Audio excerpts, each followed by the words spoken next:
Hi, Joe Stowell here, and welcome to Daily Strength. Let's talk about living like we're not quite dead. Romans 6:2 poses this important question. Since we died to sin, how can we live in it any longer?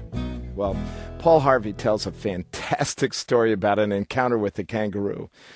The Italian sailing team was in Australia for America's Cup, and finding themselves with some free time, decided to rent a Land Rover for a jaunt into the Australian outback.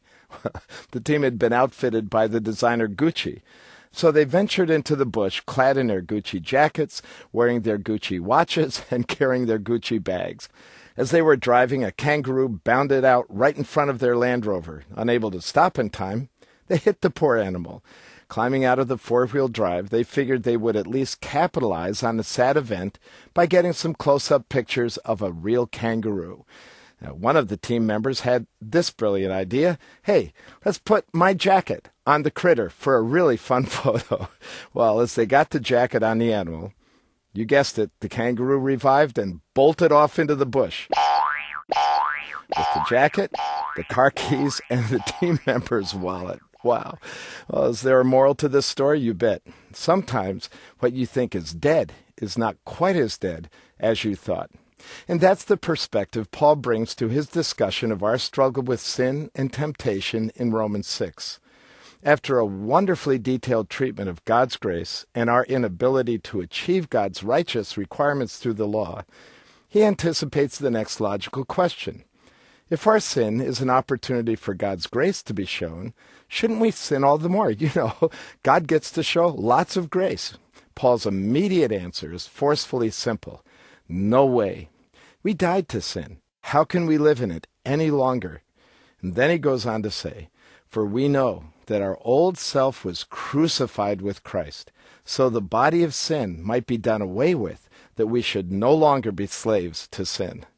The point is simple. The behaviors, thoughts, attitudes, and actions that marked us before Christ were a part of our old self. That's not who we are anymore. That person is dead. So we're now free to walk in a new life, as he says in 2 Corinthians 5:17, if anyone is in Christ, he is a new creation. The old is gone, and the new has come. But here's our problem. Many of us live as if our old self was like that truck-struck kangaroo.